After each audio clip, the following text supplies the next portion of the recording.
Hey y'all, good morning. At least it's morning for me. In fact, it is actually 6:02 a.m. So that's why there's no sunshine. The sun has not come up yet. But I need to start off this vlog. So welcome to or welcome back to our very bookish channel. And in today's exciting video, we are gonna be reading This Book Will Bury Me by Ashley Winstead.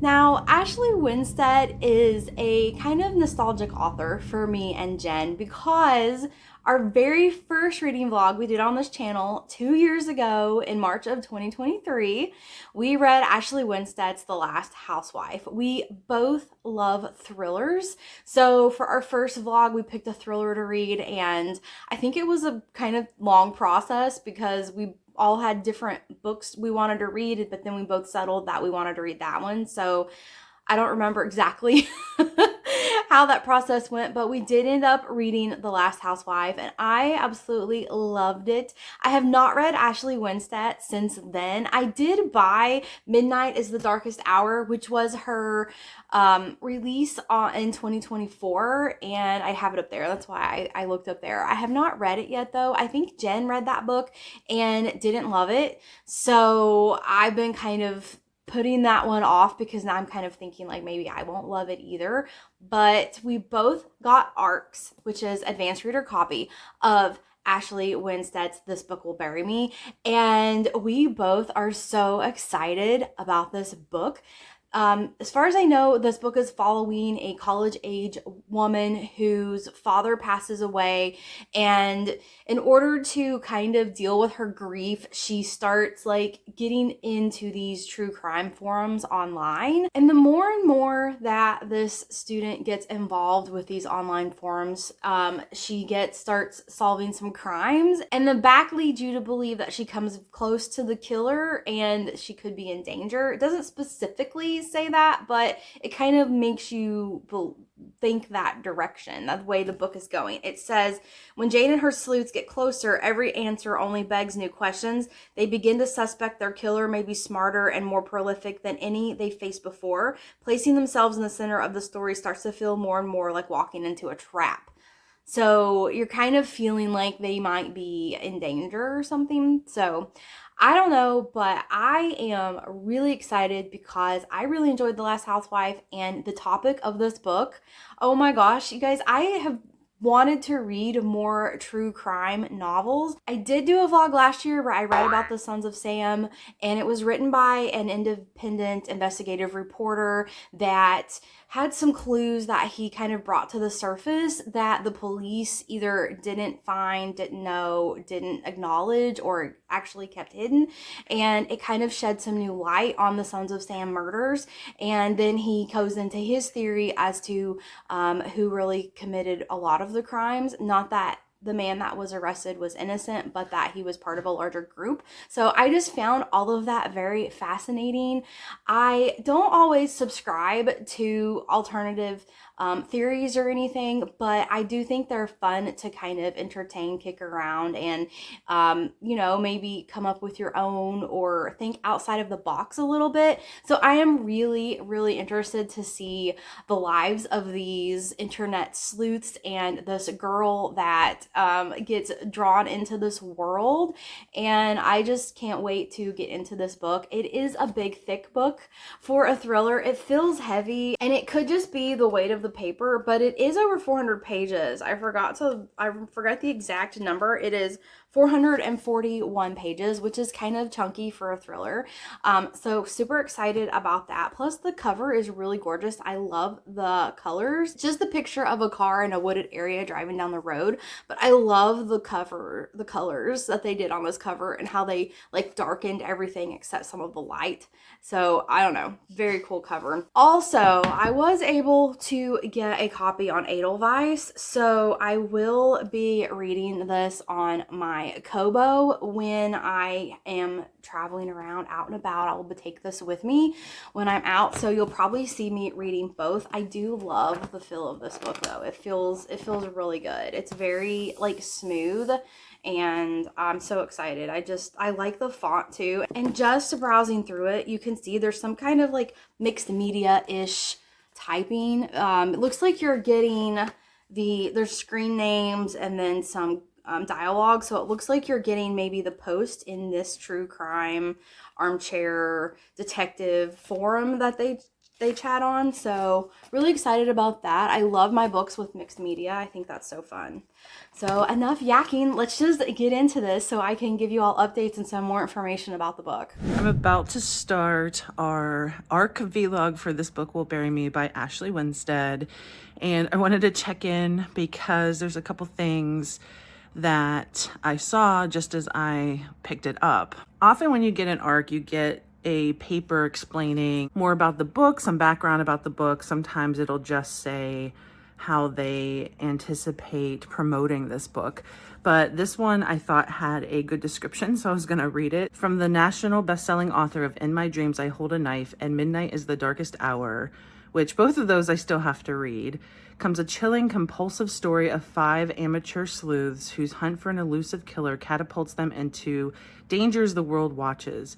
After the unexpected death of her father, college student Jane Sharp longs for distraction from her grief. She becomes obsessed with true crime, befriending armchair detectives who teach her how to hunt killers from afar. In this morbid internet underground, Jane finds friendship, purpose, and even glory. So when news of the shocking deaths of 3 college girls in Delphine, Ohio takes the world by storm, and sleuths everywhere race to solve the crimes, which really makes me think of that Idaho murder, which was four college students, Jane and her friends are determined to beat them. The case turns out to be stranger than anyone expected. Details don't add up, the police are cagey, and there seems to be more media hype and internet theorizing than actual evidence. When Jane and her sleuths take a step closer, they find that every answer only begs more questions, and begin to suspect their killer may be smarter and more prolific than any they've faced before. Placing themselves in the center of the story starts to feel more and more like walking into a trap. Told 1 year after the astounding events that concluded the case and left the world reeling, when Jane has finally decided to break her silence about what really happened, she tells the true story of the Delphine massacres. And what she has to confess will shock even the most seasoned true crime fans. So, sounds really interesting to me, especially the true crime part. And I don't know how much they're taking inspiration from the Idaho murders. Those murders have been back in the spotlight because a lot of details have been released. So it'll be interesting to see how much of it might be influencing this story. It is gorgeous outside today, so the other thing that I was gonna do is take you along. I have a couple stops, but I was thinking of stopping at Ollie's Bargain Outlet. I believe I took you guys along during a vlog back in the fall. It's been several months and I wanted to see what new books they had. And I also have to stop a couple other places. I'll see which part I will be taking you guys along. So stay tuned.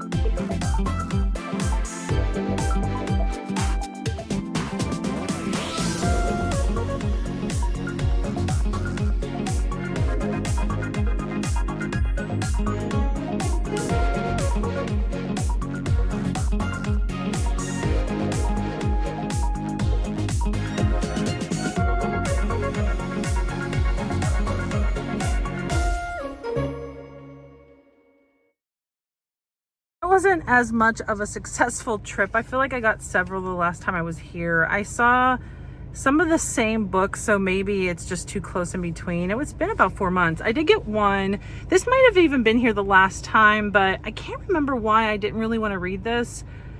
I don't know if it just didn't get good reviews, but I'll have to check. And I figured it's a bargain. It doesn't matter that much. $4.99 is pretty cheap. But I'm off to do the rest of my errands. If there's anything interesting, I will make sure that I include you guys. A final stop, Amanda made me think of stopping at a little free library because she had an extra ARC and she was going to drop it in her neighborhood, I think.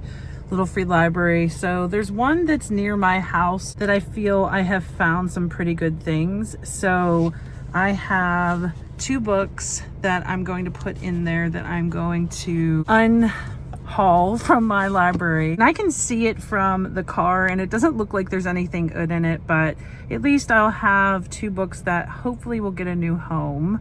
But I will show you the little free library.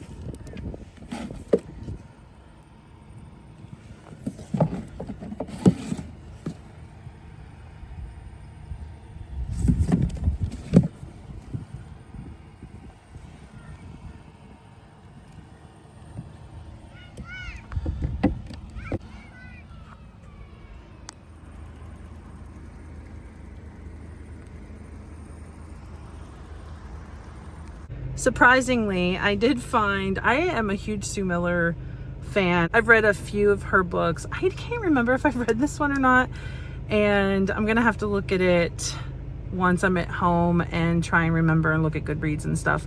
I was surprised to find that in there, and I also showed you just how gorgeous it is today, but I think I overdid it. I think I did too much today because I feel exhausted and I'm starting to feel a pain, so I need to go home and just rest some. I think I've really pushed it today, but I will let you guys know and update once I have read some of the new Ashley Winstead book. See you soon.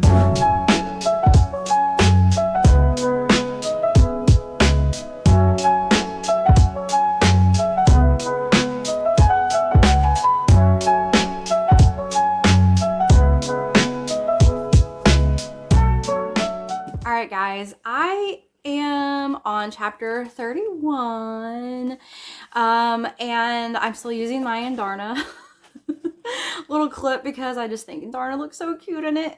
I really am getting sucked into this book. It can feel intimidating. I mean, I'm not really one that's intimidated by large books, but this is sort of a larger thriller.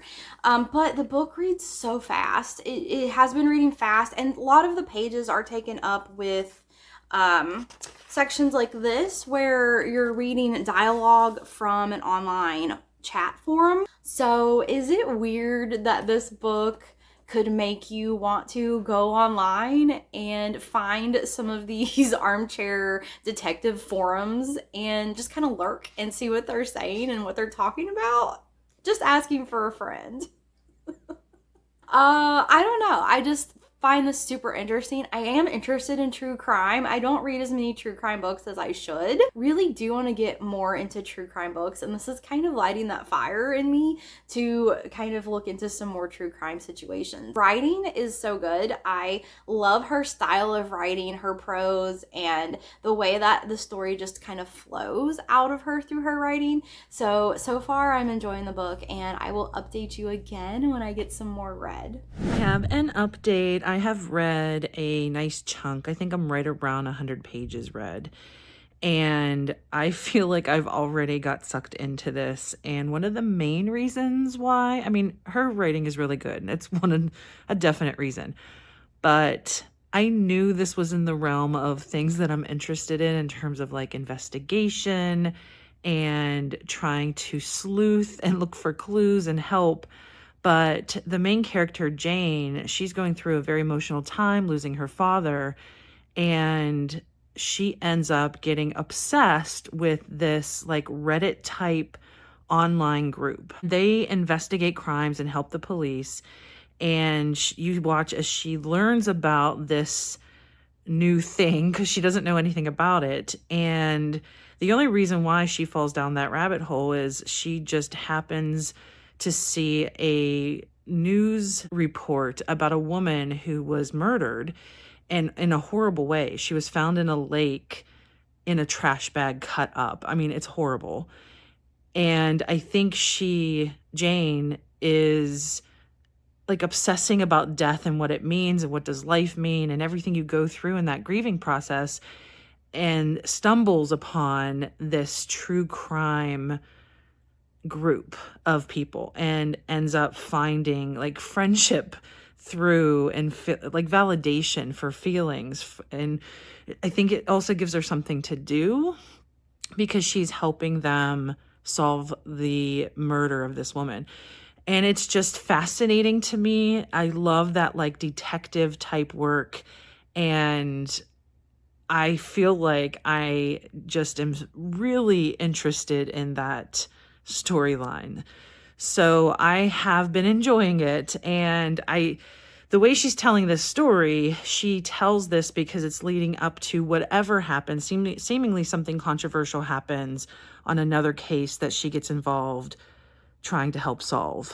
And she alludes to it, and you don't know what it is yet. So I do want to find out what that's all about. But I am enjoying it. It's one of those days. It's so overcast outside. It got colder. It's one of those days where I don't want to do anything. I am so tired from going back to work this week. So I'm just going to lay here and read some more, and I will give you guys an update whenever I have more to talk about. I only got, I think, like 40, 50 pages more, but it is switching gears into the main story, I would call it, because everything we've read so far is kind of her backstory into how she started getting so obsessed with the forum of other true crime aficionados. I don't know what to call them, armchair detectives. So now we are getting the facts around the Utah case with the college students that died. And I have said previously that I think that the Utah case from 2022 with the 4 students probably influenced or gave her the idea to do this, because there's just a lot of similarities to that case. It's kind of crazy. I'm not sure. I still haven't looked because I don't want to run into spoilers for this book. And that case is active, and we've been getting a lot more information on like TikTok and news programs like Nightline, because the alleged killer Brian Koberger is going to trial. I think it's this year or next year, I don't remember, but they've released new information, like text messages between the 2 girls that survived that were in the house. And there's just a lot of information in the media right now, even though that was back in November of 2022. And it's just, as I'm reading this, it's hard not to keep thinking of that case, because I've seen a ton of TikToks back when it happened and as things were happening. And I don't know how I feel about that, because part of me always feels when any of these cases are used almost for entertainment purposes, it just feels wrong. It just doesn't feel good to think about this. It's real. It's not a movie. It's not fake. These girls, and in the Utah case, it was a boyfriend was killed as well. These people were murdered, and from the details, it seems very horribly. I don't know what other adjective to use there. Gruesome, I guess. I don't know. I mean, I read thrillers all the time, and I guess most of the time I feel it doesn't mean much because it's fiction, it's made up, it's not necessarily, like, as far as I know, it's not based on anything that's real. And I feel like this one's a little too real because of the case that I had been following when it was happening. And it just feels so bad for the girls that were, and the boyfriend that were murdered. I'm gonna keep going. At first, it was a little different because it's 3 so far. I don't know if she'll end up adding that there was someone else and she's more paying attention to how the police have bungled it. And I don't know necessarily if that happened in the Utah case. And as far as what information we've been given so far, there isn't necessarily a suspect. So it'll be weird if it ends up being someone that's really close to Brian Kohberger. I'm gonna keep going, and I want to see what happens, obviously, but I just wanted to stop and talk about the real case that this seems to be inspired by, I guess I would call it. I don't know, but at some point, probably after I read it, if there's not an afterword, because sometimes arcs don't have an afterword where the author kind of explains their inspiration or why they wrote the story that they wrote, I might look to see if there are interviews, because I'm sure she's going to start doing interviews if she hasn't already. So I will be able to see what she has to say about it. I don't want to do it, as I said before, just in case I run into any spoilers, but I will see you guys after I've read some more. Hey guys, I have an update. This isn't the best lighting, but I'm about to go to work, so it'll have to do. So update for This Book Will Bury Me. I'm about 230 pages in, and the last time I was talking about all the similarities to the Idaho 4 case that happened in 2022, and what's funny is almost right after I recorded that, I was reading, and it went into differences than the Idaho 4. It ended up, and I don't know if this is considered spoilers, so I'm hesitating, but more things happen that, to my knowledge, did not happen in the Idaho 4 case. And I did pay quite a lot of attention to that because it was in the media so much back then. And I'm pretty sure this is a whole other thing. I think she took inspiration from the Idaho 4, and a lot of the details of the Delphine case, when you first learn it, are so similar to that case. And then last night I happened to I got a notification from Instagram saying there was a live from one of the accounts that I follow that I'm forgetting at the minute. I think it's called Scared Straight Reads. He was doing a live interview with Ashley Winstead. So I hopped on because I've been curious if she would talk about how it inspired her, the Idaho 4 case. But they didn't really talk about that at all that I caught. I got on a little late, but it wasn't that much later than when he started the interview. And most of what she talked about when I hopped on was how, and I missed who had passed away that was close to her. I don't know if it happened to be her father, but it was definitely what she funneled into this book and the grief that Janeway goes through. And you can tell it really devastated her, whoever had died that she was close with. And she said this book was a book of grief. And you can tell, I mean, that's why Janeway gets into all of the forums, is because she's trying to look for an outlet for her grief. And Ashley talked about how something similar happened to her, which gave me a new perspective on this book. She also said this is the most research she has done for a book, and the research that she had done was on those true crime Reddit posts, and how she said she paid attention to the language that people talk to each other with, and she really wanted it to be authentic in how all of these groups with the armchair detectives, that it was accurate. So I thought that was very interesting too. I don't think this is just a novel on the Idaho 4, which originally I was starting to get afraid of.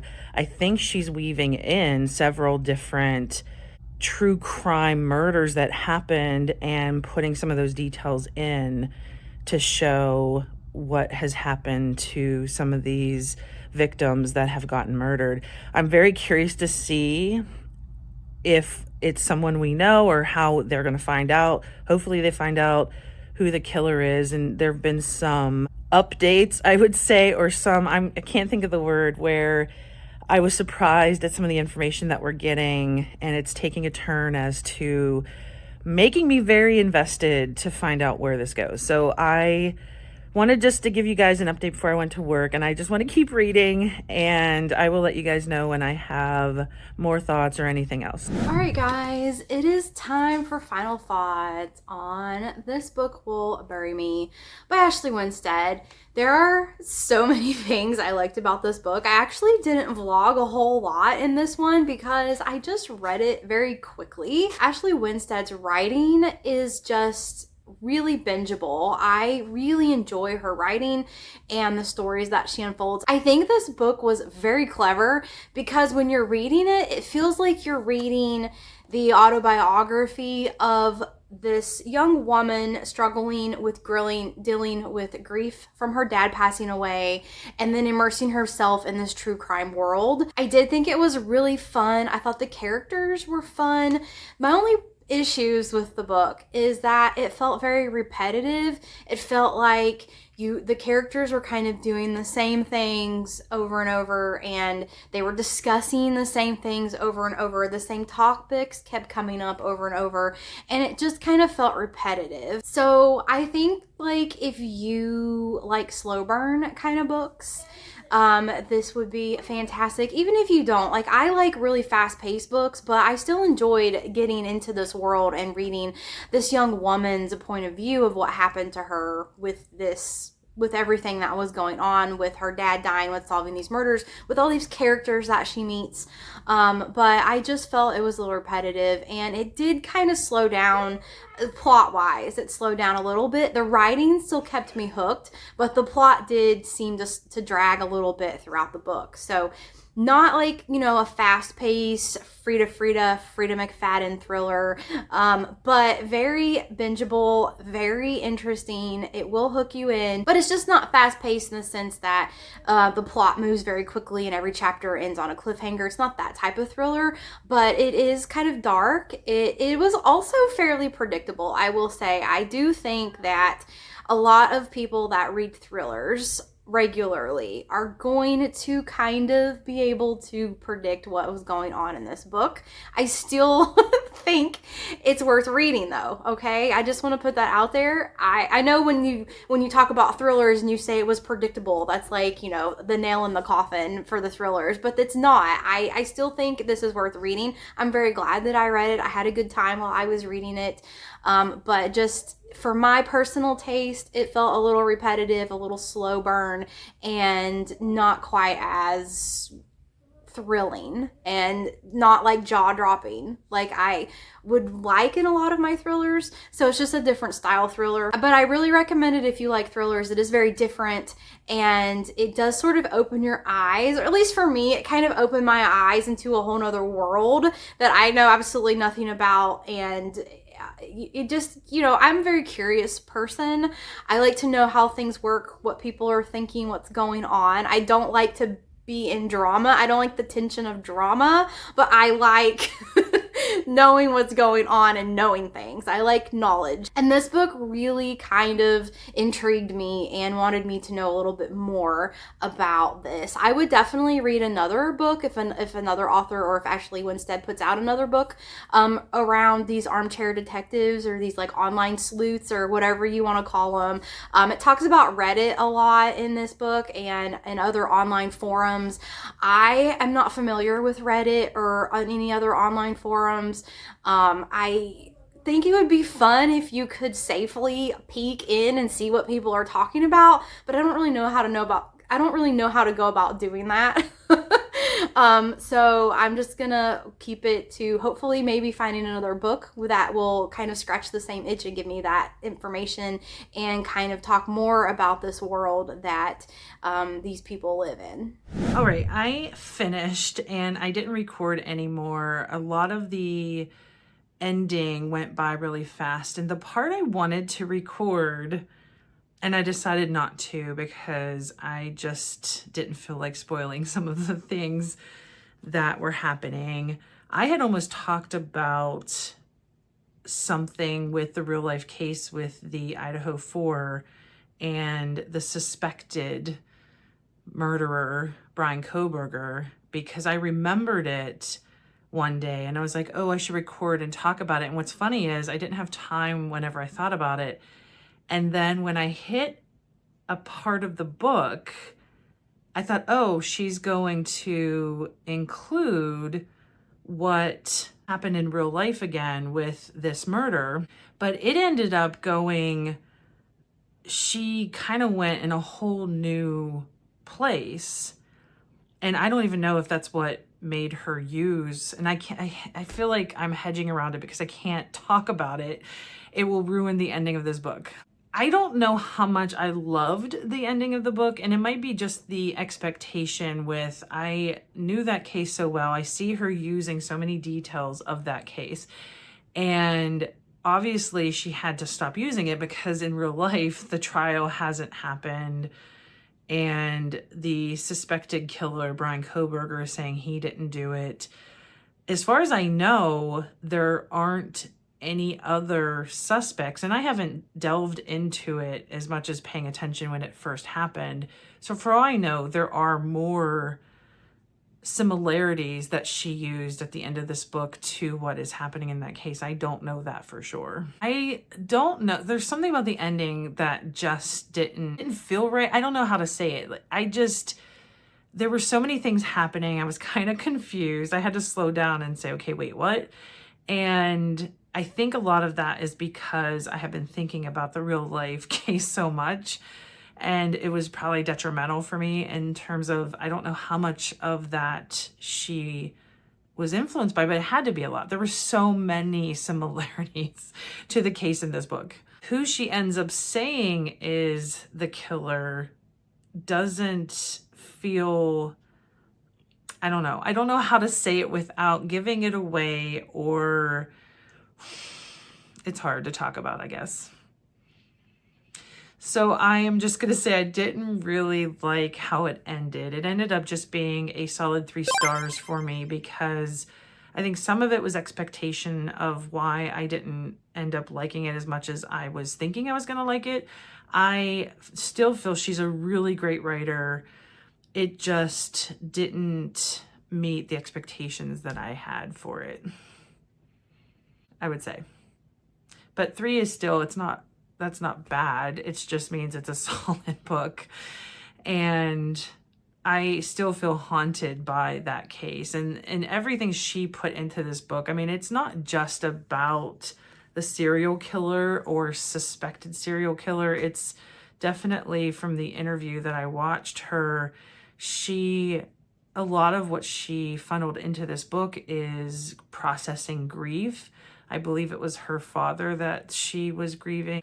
And that's who Searcher, I don't know what to call her because she goes by a couple names in the book, but the main viewpoint of who you see it from, she also lost her father. And I think how she talks about that in the book is just so raw and so emotional. And I really felt like those were really great parts of this book. It was really what ended up happening with the killings that it just didn't feel like it was making sense. I was a little confused by everything that happened at the end. And it made me want to dive back into the Idaho 4 and see. But the only thing I've seen lately is just they've released text messages from 2 of the roommates that ended up living from that, because there were 6 total people living in that house and there were 4 murdered. So she changes some of the details. Like in this book, it's 3 people and 1 person ended up living. So I don't know. I still think it's worth it. If you are really into true crime, I would just caution that if you have followed the Idaho 4 case, there's a lot of similarities to it, but I feel like you would have to detach yourself and not pay attention to those parts and maybe appreciate more that she was just trying to do a brand new story and also write about that grieving process when you lose a parent and how everyone deals with grief. I think a lot of that is what is in this book. So if you love that true crime community and you're drawn to those types of cases, I feel like this might be a book for you, depending on how much you pay attention to that Idaho case and feel like you're trying to separate what you know from that case versus what she's writing about in this book. I feel like that was my biggest hang up. Thanks so much for watching as we both read the newest Ashley Winstead book, This Book Will Bury Me. Thanks for watching, guys, and until next time.